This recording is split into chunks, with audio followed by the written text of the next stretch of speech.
Johnson. I teach at Colgate University in the United States, and my host institution this year was Academia Sinica.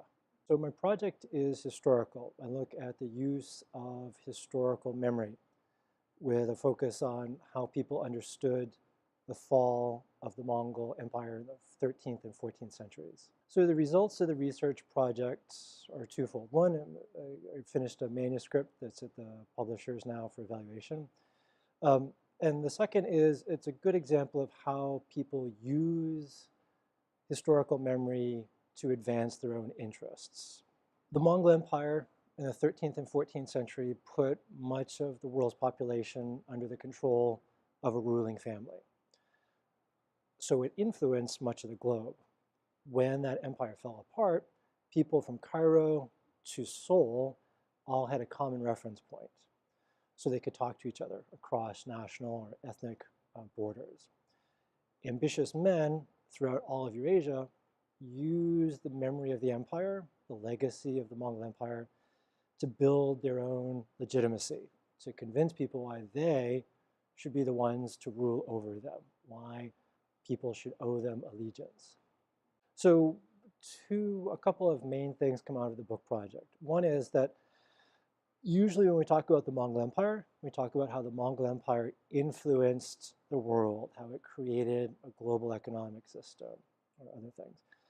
The book reverses that and says not how the Mongol Empire influenced people, but how people used the Mongol Empire to achieve their own ends. So sort of flipping the question of the legacy of the Mongol Empire on its head.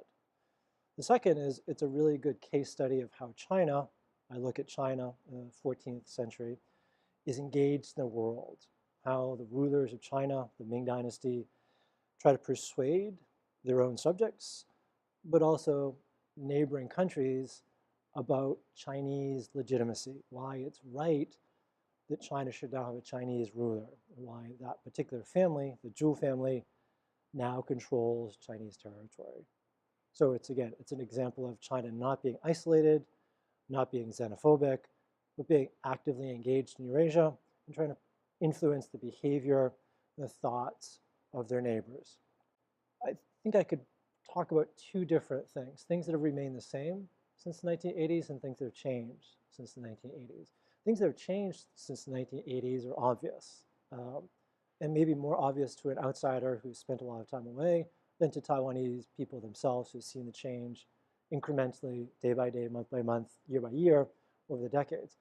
In terms of changes that I would stress to American colleagues is that Taiwan is no longer an authoritarian regime. It is a vibrant democracy, and that was not always true. Right? Taiwan was not always democratic. It was an authoritarian regime built on the Soviet model. And now it is legitimately a thriving democracy with robust, even rambunctious media that is very easy, I think, for Americans to understand and to relate to. Another thing that changed massively that really strikes me is the sense of environmental consciousness. That was not true 30 years ago. You would just dump your trash wherever you wanted to dump your trash. People were not concerned about recycling. Right? And that has really changed dramatically. Public behavior is much, much, much better than it was 30 years ago. So these are all changes that if you live here, you probably take for granted, of course. This is how we are. But they really represent dramatic changes from even just 30 years ago. And that story of change and what's possible to change, I think, is a really important lesson, not just for Taiwanese people, but for people anywhere who are interested in change. The thing that remains the same, which, again, I was very, very grateful for, is Taiwanese people's openness to outsiders. And I think that's maybe even more true than it was 30 years ago. So, people are always very nice to me. I am polite, I'm respectful. I do my best to speak Chinese with them. And they're very welcoming. That's for white people from North America, which they were very friendly to 30 years ago. But now there are many, many, many other people from foreign countries who live here in Taiwan, from Southeast Asia, South Asia, people of different races, different religions, and they're also welcomed. And that's something that's not always fully appreciated abroad. And so that sense of 人情味, like this human welcomeness or generosity, is something that's really remained constant in Taiwan, and for which I'm really quite grateful.